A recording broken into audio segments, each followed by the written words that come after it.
Good afternoon, traders. Chris Buss here with Traders Profit Compass with your Weekend Profit Navigator for Sunday, November 22nd.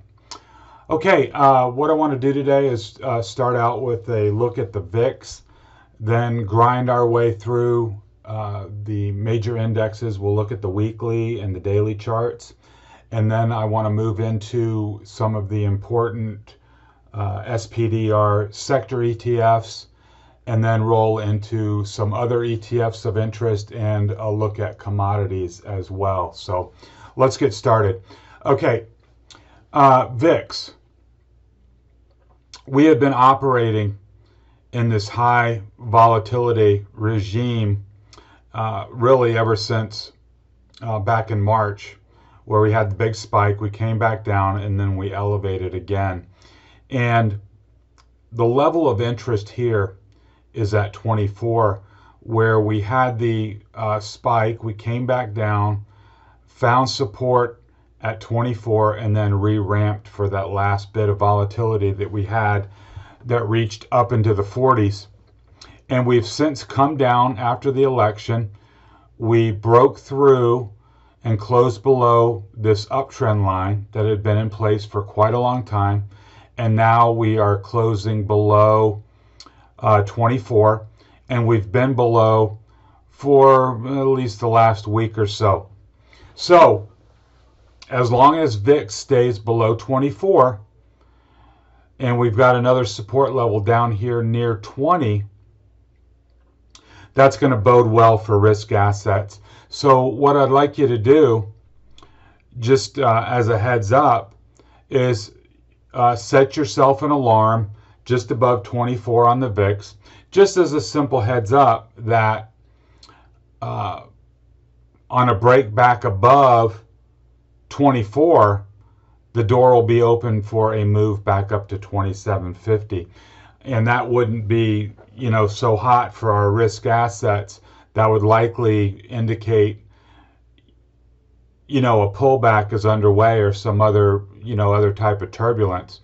So as long as your alarm doesn't go off, we should be good to go in terms of the VIX. Now let's move into SPY. Here's a weekly chart. We've been discussing this broadening top that has been in place or started 3 years ago. And the broadening top is just indicative of a very unstable market. I mean, this is not normal. We remember the Volmageddon in 2018. That was considered this massive rug pull.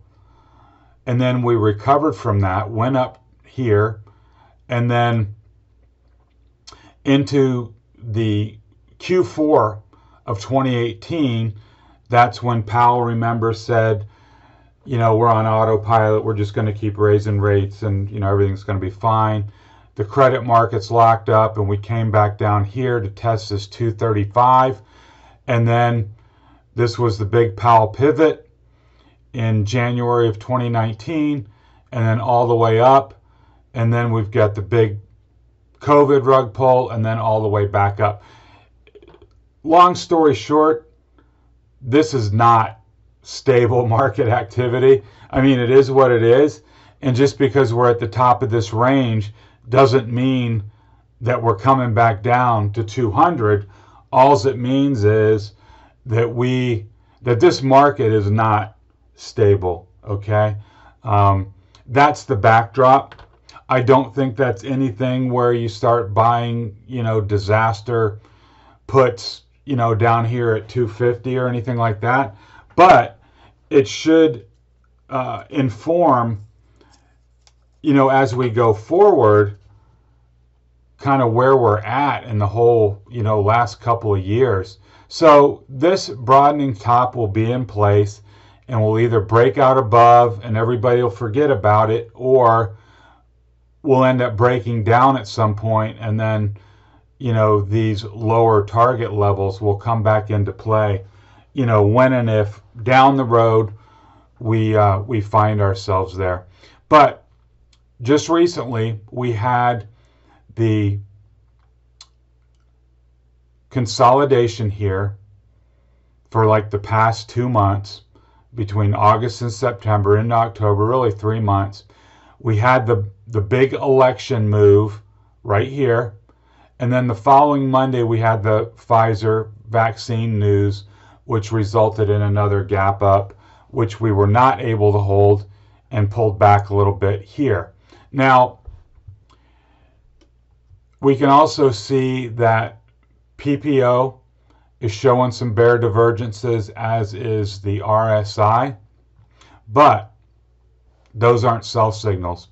And to my eye, as long as we can hold this high, this prior high at 350, I think the bulls will remain in charge. If we start seeing SPY weekly closes below 350, then I think it's a whole new ball game, and we could be in for, more corrective activity coming back down into the bottom of this range. So if you've been following my work for any period of time, you know that you never want to see a breakout and then a move back into the prior trading range. That's a pretty bearish event. So as long as we stay above 350 and that holds, I think the bulls are still in charge, and I think being long is right as far as our risk assets go. Now, drilling down to the daily chart here, you see I've got this 350 level marked in.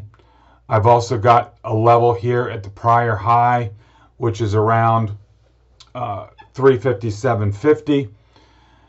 We broke out, we came back, we tested that 350 level again, and we've been oscillating in this area. And if I were to box this in, you could certainly make the case that this is a bull flag coming out of this move here, consolidate, and then watch for a potential breakout. And you can see that our measured move on that would be up towards 390. There's always stuff to worry about, so I'll point out that the PPO is flattening here and starting to curl down. So if Monday, Tuesday of this week, we were to get down moves, you would probably get a bearish cross here, but that's all looking ahead. We do have the 20 EMA coming in right here at 350, and that'll also act as support. So I am hinging a lot of our posture on the ability to hold this 350 level. Now Qs, a little bit different picture here. We got the big move out of the election from the bottom of the range up to the top of the range, but we've really not been able to break out with any degree of power, and we've kind of stalled here at the top.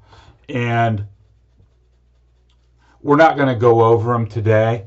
We'll do that in the morning, but the market leading FANG names, your Facebooks, Apples, Googles, Netflix, Tesla, all that stuff, except for Tesla, which is a whole different case. But the Microsofts and Amazons, they've all been fairly weak, not in the sense of pulling back, but just not going forward, and that's really caused a stall in the Qs over the last couple of weeks. And you can see that momentum is coming out as well as RSI. So the Qs are in resting mode right now. I don't think you can get really bearish with them at the moment. I think we'd have to have more evidence in order to say, we want to go short anything. I think right now they're just in hesitation mode. And you can see that a lot better here on the daily charts, where we had the initial push. And then since then, we've been trading in a very, very narrow range. Not really been able to make much progress, but also not pulling back at all either. So I think if we zoom out and look at the broader picture, we've had a big advance, and now we're in this consolidation triangle and waiting for resolution. Could we come down to the bottom of this triangle? Sure, absolutely we could. Come back down to retest 270, which were the our most recent low, and then reaccelerate. Or could we just break out from here? Absolutely. We're going to have to see how that plays out. But notice RSI is waning and momentum is waning. So in order for the bulls to get back in gear, you're going to want to see breakouts here on PPO and breakouts on RSI. The good news here for bulls is we've got the 20 EMA coming up and the 50 EMA coming up right here, the blue and the green. Those should act as support on any weakness, and we'll just have to see. I don't want to guess as to which way this will break. I think we'll just play and react off of price as we always do. IWM trading at the highs, really strong. We've been discussing this rotation into value and growth, and we can see it here in the chart where this was the election pop, this candle here. Then the following week we had the vaccine news, another big jump, and then IWM has been able to hold those gains. So if we look down on the daily chart, you can see it a lot more clearly. We had the bump on Monday on more vaccine news, and we've just consolidated here for the last week between 175 and 180. Now, going forward for this week, I want to see that 175 hold. Even if it consolidates here a few more days, that's fine. I don't want to see price lose 175, and I certainly don't want to see it lose 170. That would give a lot of people a lot of cold feet on the value cyclical trade. So I want to see this hold and then grind higher, make a new high above 180, and keep this move intact. No problem if there's going to be some more consolidation, but I just don't want to see this backtrack into filling these gaps below. That would kind of be a setback for the value cyclical trade. We do have PPO flattening here, and you're going to get that anytime you've had a big advance followed by a period of consolidation. Momentum is going to come off. We just don't want to see this thing completely roll over and head back down. That would be a big sign of weakness and a disappointment here in the cyclical trade. We don't talk about mid caps very much, but I wanted to put it up here. Just like IWM at the highs and looking strong. So that's where our broadening breadth is really being seen. A while back the narrative was, this rally is only 5 stocks, the FANG names. Breadth is really, really narrow. That's scary. That's bad. All that kind of stuff. That has changed. We've got mid caps at the highs. We've got small caps at the highs. And whenever you see that, when those indexes of smaller cap companies outperforming, breadth is improving. So MDY is a good one also to monitor along with IWM in terms of seeing how these smaller and mid-cap names are performing.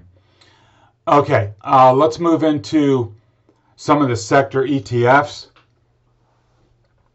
Materials. Big move off the floor down here at 61. We had a $6 wide consolidation range, broke out. Here's your the initial vaccine news, and now we've consolidated in this bullish pennant. And what I would expect or want to see in terms of the cyclical value trade continuing on is a continuation breakout from this triangle here. So if you wanted to put yourself an alarm, I would put yourself an alarm like at 70.50, and then you'd be looking for, you know, a continuation up towards the low to mid 70s, I would assume, around here, around 75, 74. I didn't do a measured move, but you could, you know, take your measurement from here, from the bottom of the flagpole up to the top, and then transpose that distance here, and I think you'd find your target somewhere around 75, 76 in that area. So I wouldn't be afraid to take a long here on a breakout of this triangle here at about 70.50, I would say. Notice the difference in looks here. This is the communications sector. You know, just jumping back to materials, you know, breaking out, forming a consolidation. Here in communications, no breakout. We've moved off the bottom, but we haven't put in a new high yet, and we've got price chopping around beneath this 65 level. And I've got the note here that Facebook and Google are 44% of the index. And if you've been following along on the FANG names, you'll know that, you know, Facebook has done nothing. A lot of this move here was the big breakout that Google had that drove a lot of this initial performance. But if you look at the Google chart, and we'll do that tomorrow morning, as we always do, Google has been consolidating that big move. And so with neither Facebook nor Google having any upward power at the moment, it's going to be really tough for communications to break out. Now, I would go ahead and put yourself an alarm here at 65 so you don't forget about it. I would definitely buy that breakout if and when it comes. That would be a good place to get on board for a continuation of the up move. But if you start seeing weakness in Facebook, in Google, if Google loses its breakout and starts coming back, this is I'm not going to say better, but I'll say a cheaper way to play if you were to get short against 65 for a move back down to 59. You know, if you don't want to get into, you know, buying Google options with a stock at $1,750, you can effectively accomplish much of the same thing by playing XLC. You're basically trading Google and Facebook here in this in this index. So that makes it convenient from that standpoint. But I think right here, 65 is definitely your pivot. Bulls in charge above, more questionable below. You wouldn't want to see price, you know, lose the 8-day, then lose the 20, and then you're down into the 50 and moving back down towards 59. So keep an eye on that. I definitely think it's at a critical spot.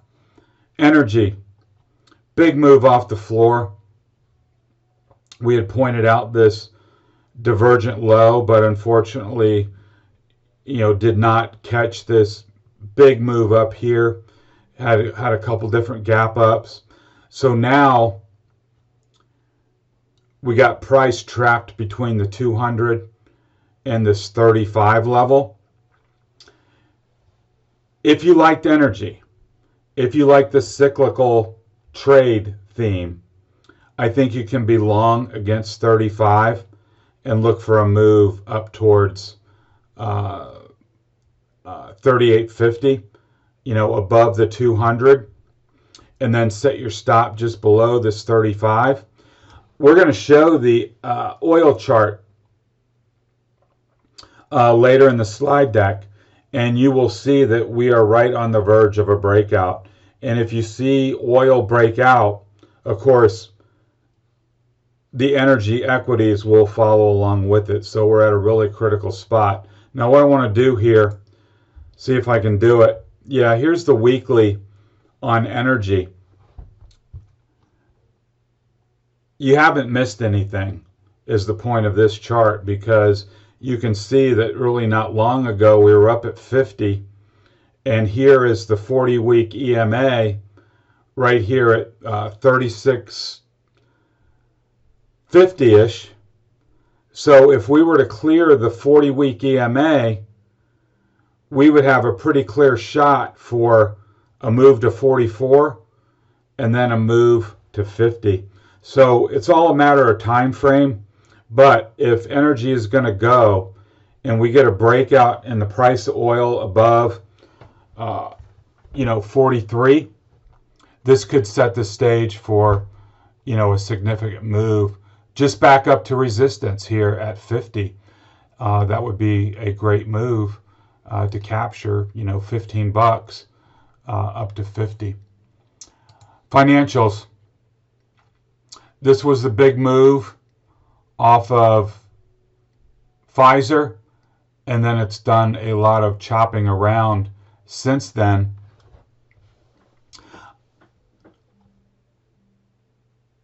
I think above 27.50 you can be long, and I also think if you got a pullback here to the gap at 26.30, something like that, that would be a place to anchor a long, an objective long against the gap. And then if it moves into the gap, then you've got to flip bearish. There would be definitely a problem if price went into this gap and look for a gap fill all the way back down to 25. But I've had a little problem getting my head around bullish financials, to be honest with you. I haven't seen it for a long time, having all this chop for literally years. But things change and price talks, so this is definitely a breakout, and we may be entering a period of financial outperformance, especially if you see yields continue to rise. If you see the 10-year take out 1%, that'll be really bullish for financials. And I think really anything above, or anything above the gap is bullish. So pick your spots there if you want to be long financials. I don't have this particular slide handy, but KRE is a direct play on regional banks. You may see more bang for your buck on that chart than XLF, that has a lot of insurance companies, other kinds of financial stocks besides just the banks. Industrials. Again, big move off the floor here at 75. We could draw that in as a bull flag. I think you can alarm 88.50, buy the breakout if you get it, or if you see a pullback that comes back to the gap to test this 20 EMA, I think that's a perfect place to try and get long. And if you get stopped out, your next shot will be 81.50 at the bottom of the gap. But I think industrials are going to move higher with the cyclical trade. I think money is moving into this particular sector. You see that PPO has remained positive, and I think even if you see some consolidation here, and if you got to pull back to 84, I think that would be a nice entry point as well, near the top of the gap. And then you could look for a $4 move back up towards the top. But we don't know if it's going to break out first or pull back first. So just be ready in either eventuality. Or, I mean, if you like playing individual names, versus ETFs, you can flip through the industrial charts, the Honeywells, the GEs, the Danahers, all that kind of stuff. A lot of heavy construction names are moving.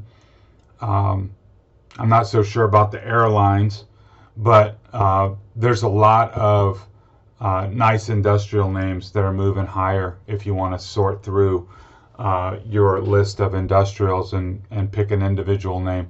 But for others who like the convenience and diversity of an ETF, I think 88 and 84 are your levels to watch on this one. Technology. Notice the change in character, the different look of the chart, where others are breaking out and flagging. XLK has not been able to put in a new high. Its new high was back here in September, and it's put in, a lower high here. This was the COVID pop, which they faded, and now price has been oscillating here. So to my eye, XLK's got to hold 118. You've got the 20 and the 50 coming in right at that level. I think if you're bullish, you got to see 118 hold, and that would be a very objective level to try a long. And if it loses the 50, then I think you can be short for a move back down to test the bottom of the range at 110. And I mean, that's an $8 move. That's a nice trade. So I would key off of 118. I don't like the idea here in no man's land of really doing anything. I think you've either got to, I think you've got to wait. I think you've got to wait to see if 118 gets tested here, and possibly get a bounce off of the 20 here at 119. But I think money's kind of coming out of tech and into cyclicals right at the moment, and that doesn't mean that this is going to collapse, but it may mean it's going to have a hard time advancing in the near term. Moving on to healthcare, this for whatever reason has been really, really weak. It's kind of been fade the COVID news. Got a big bump on the election, and then a bump on COVID, and then they've since faded that, and price has come back into this trading range below 109.50. And just from a technician's point of view, I never like to see that. That makes all this look like a fake breakout. Now, it hasn't totally collapsed. You can see prices sitting right on the 20 EMA. You've also got gap support here at 108 and the 50 coming up towards it. So we may be in for a little period of consolidation here. But if you see 108 fail into this gap, I think you're going to see 105 relatively quickly. And I wouldn't be surprised if it came down here to 104, 103, where you've got the 200 coming up into that area to act as support. Now, on the flip side, if price were to break back out above 109.50, then you've got the perfect objective long entry right here at support, the recapture of this line, the recapture of the breakout. Then you can set a tight stop and then see where price will take you. So I think 109.50 is your pivot level for this week. Discretionary, Amazon 24%. Amazon has been not doing a thing lately, and you can see that price has had a hard time here at the prior high at 155. You can see that over time, here's your big bearish divergent line. Momentum peaked way back here with price down at 130. Price came up here to make a high, but at lower RSI, or excuse me, lower momentum, came up again. Lower momentum, came up again, and still lower momentum still. So that's not a real inspiring look for XLY. Declining momentum with price near the top.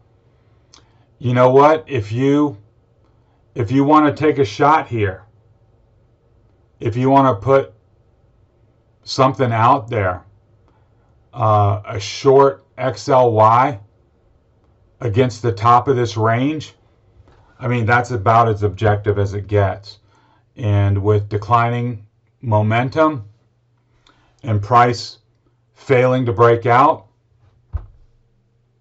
might not be a bad trade, especially if you've got other longs to counterbalance it, you know, almost as a hedge. I wouldn't go off the deep end. I think we're still, you know, broadly speaking, in the market in bull mode, but this is not a confident look for bulls here. You know, repeated tries, fake breakout here, couldn't hold it.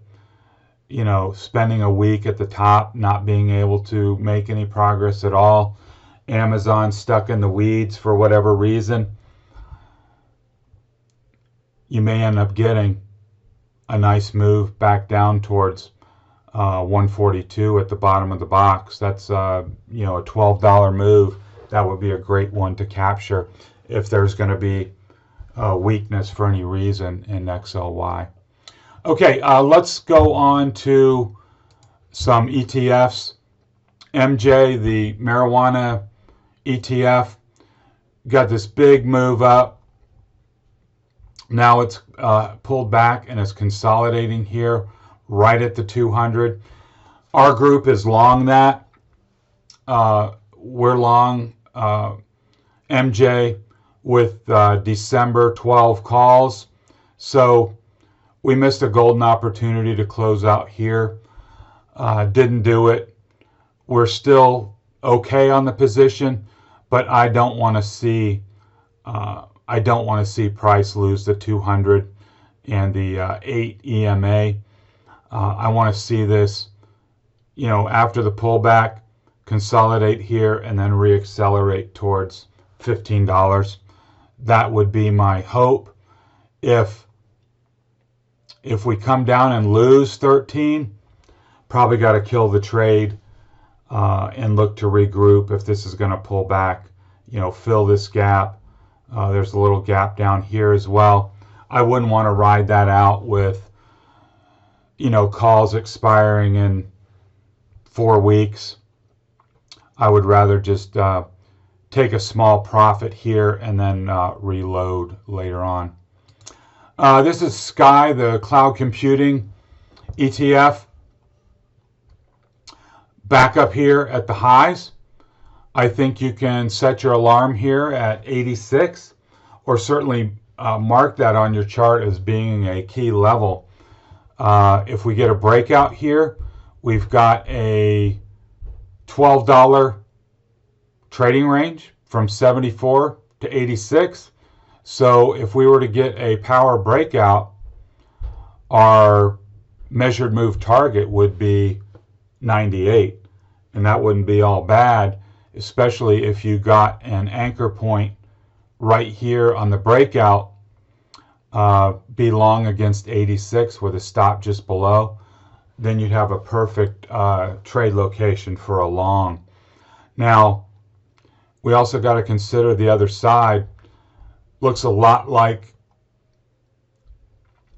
XLY that we just looked at.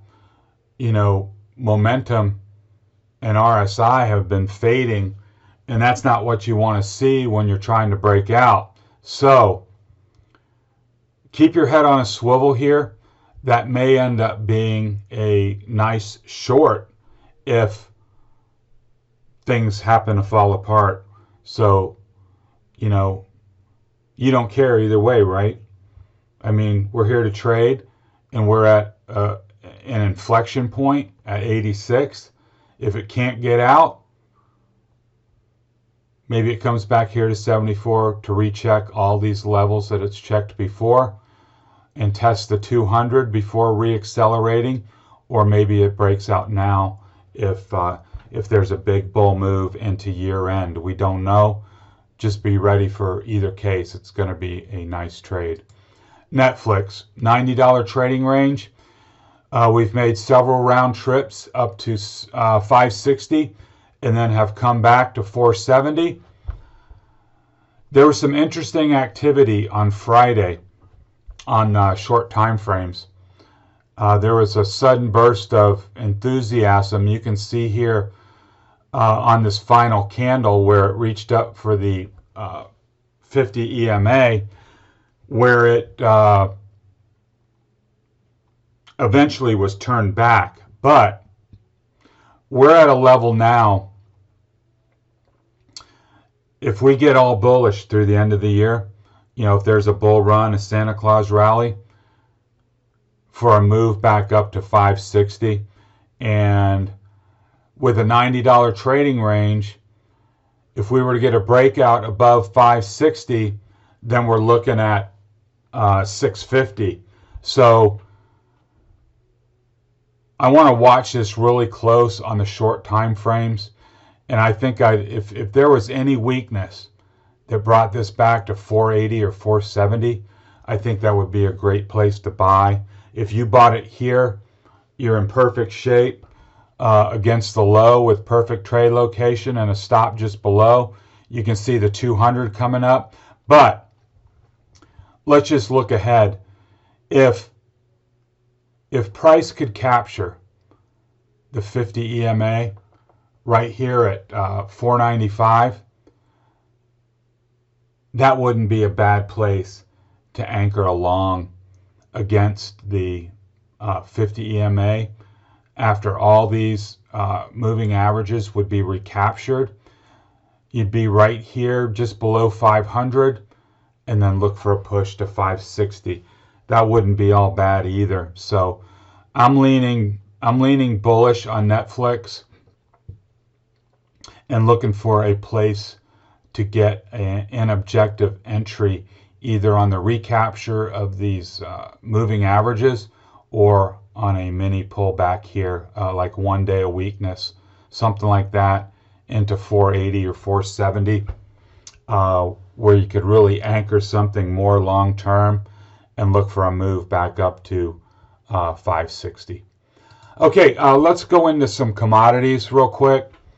I know a lot of you might not be, you know, into trading oil or whatever, but if you're interested in the cyclical value trade, you're doing yourself a disservice not to watch the commodities, because they are sending out smoke signals left and right, and they've been really bullish lately. And you want to see that continue. If they speak to demand, they speak to, you know, a re-ramp in economic activity. So let's look at oil here. This is a weekly chart. You can see that oil has been trapped for months and months and months between 35 and 42.50. We are right at the threshold of a breakout that could see price run up towards 50, 52 bucks. If you get that, you're going to see a lot more talk about inflation. You're going to get a lot of talk about cyclicals. You're going to get a spike in energy equities. So set yourself an alarm at 43 on WTI. You could also go to, if you don't have this, available on your charting platform, you could look at /CL. That is the oil futures, or you can find the comparable level on USO, which is the main trading vehicle ETF for oil, and you can the comparable levels will be clear. You'll see a line of a clear line of resistance at the top, and then you can set your alarm just above and be ready for that. Even if you're not trading it, that will be a very positive sign for commodities and the energy cyclical trade. Copper as well. I mean, big move on Friday, almost 3%, grinding up in this wedge. You're going to want to watch for any breakdown here, below 315. That would be a trouble sign, but a breakout here above 330 would be huge. You've got Freeport McMoRan. FCX is a great way to trade copper. A lot of people on our team are long SCCO. That's Southern Copper. A great direct play on copper. And then I believe there's a commodity ETF called JJC, which is tradable ETN for copper you may want to check out. But strong chart. I mean, as long as this rising wedge does not fail, that speaks to demand. And with renewed interest in EVs, copper is an integral component in electric vehicles, for the motors and stuff like that. So demand may be picking up for copper. So really interesting chart. We are long coffee. We have been watching this move up. We had actually talked about be ready to do something with your long calls. We did get the pullback on Friday, not to be unexpected. It's always hard to see a 5% pullback, but this has been an explosive move. Now going forward this week, I don't want to see 34 fail.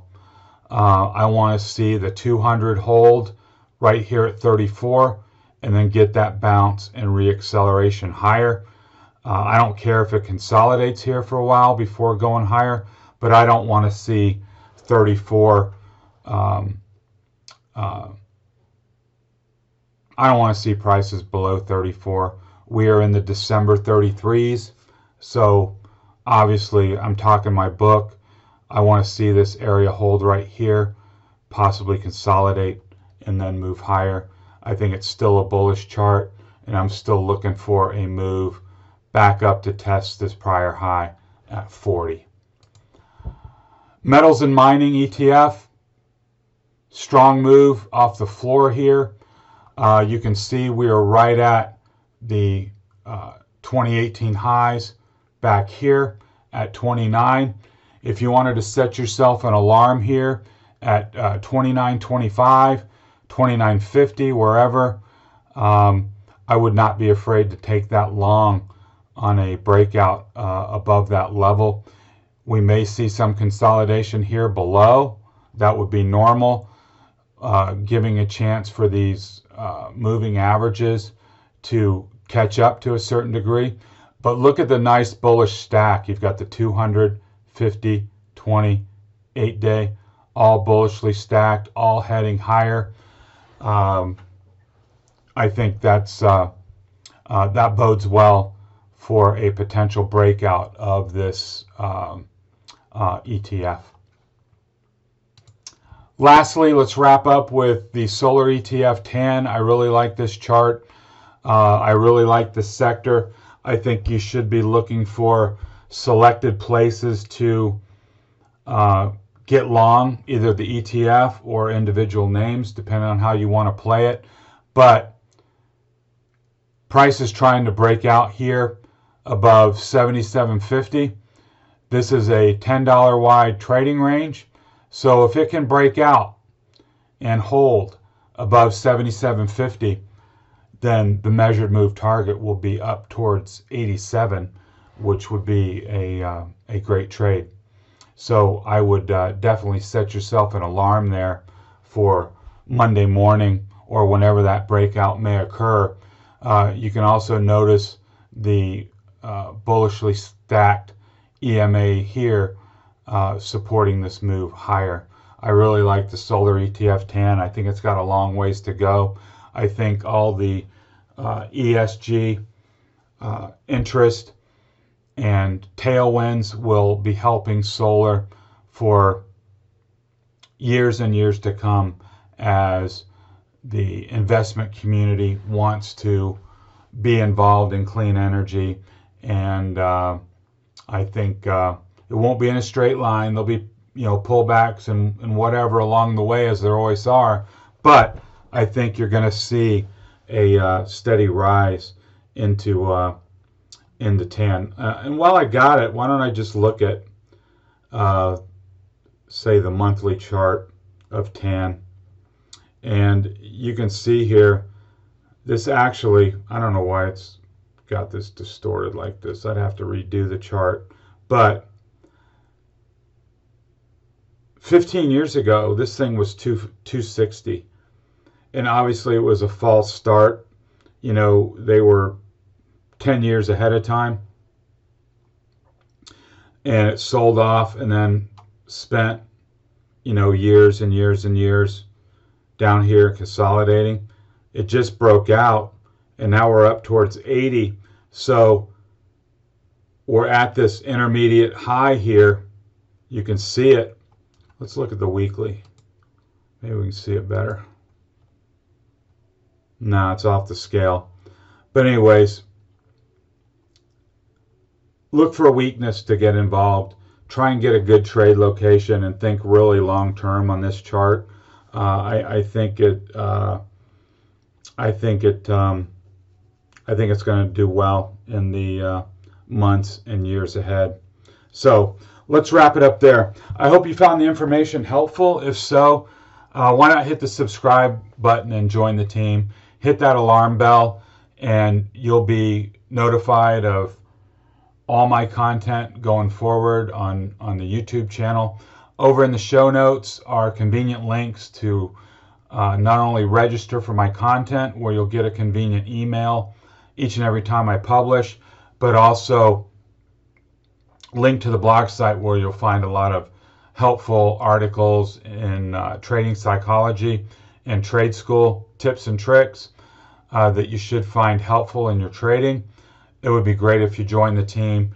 And if you register for my content, you'll also get an invite link to our trading room.